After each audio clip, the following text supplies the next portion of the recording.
Tesla's model is driving into Britain. The company has sold its first right-hand vehicles and installed its first charging station in the United Kingdom.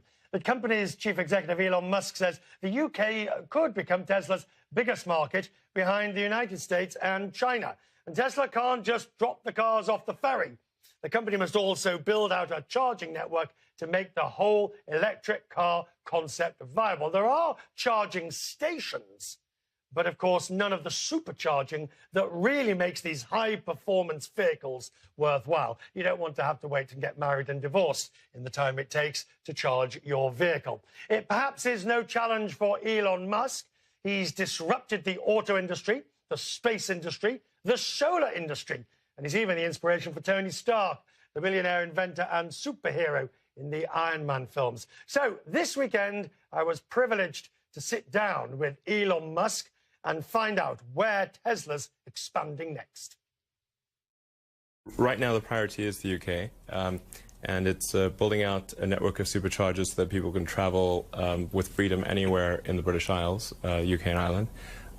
And make sure we have service centers everywhere. So we have a massive infrastructure expansion happening right now in the UK with multiple sites being constructed simultaneously. When we look at the development now of Tesla and the range of projects that you have a lot on your plate. We've a lot of initiatives happening simultaneously on multiple dimensions. So obviously market expansion to establish charging infrastructure and service infrastructure throughout the world. We're scaling up our production of the Model S. We're developing the Model X.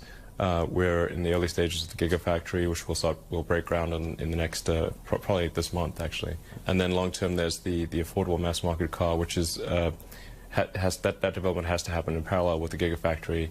In fact, it's very important that the Gigafactory and our mass market model come to fruition at the same time. Otherwise, one will have a tremendous amount of capital, but no way to make it useful.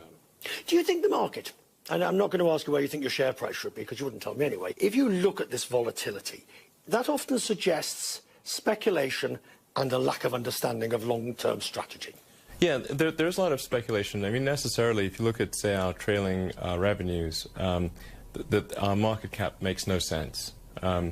Because our market cap is like 10 times what our revenue was last year. So clearly, the market cap is driven by future expectations, and as soon as anything happens to either enhance or diminish the faith in our future, of those future expectations, the stock price takes a massive movement one way or the other, because it's just so leveraged based on where people think we'll end up. When I look at those ventures with which you are involved, right, they all signify a strong element of risk and reward. It's not really the size of it or anything. It's just that I think there's some important things that need to be addressed, some important problems the world faces, and when there doesn't seem to be much happening in that arena, then I've sort of tried to be helpful. So with Tesla, it's about trying to accelerate the advent of sustainable transport. With SolarCity, it's sustainable production of energy, because you need both sides of the coin, obviously. With SpaceX, the goal is to accelerate rocket technology improvements to allow, ultimately, hopefully to allow humanity to become a multi-planet species and establish a base on Mars. And at the same time, all of them have to have an element of commercial reality about them. Well, yeah, it's not really a profit optimization, except that if we run out of money, then we're dead. So so therefore, we better make more than we spend. But you do enjoy risk? I enjoy a modest amount of risk, but large amounts of risk make me unhappy.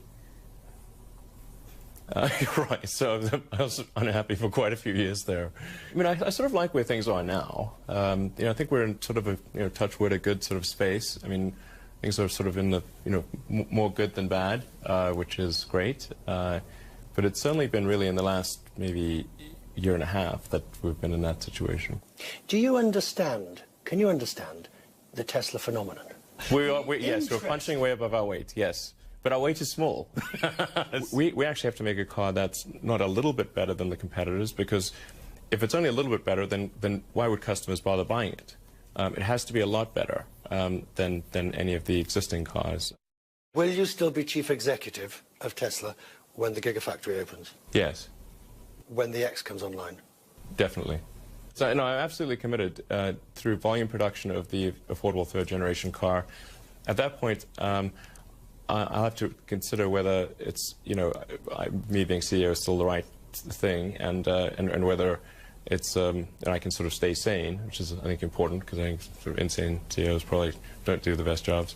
No matter what, I would stay involved in Tesla. So even in 4 or 5 years, if I was not the CEO, I would still probably be the chairman and help drive the product and make sure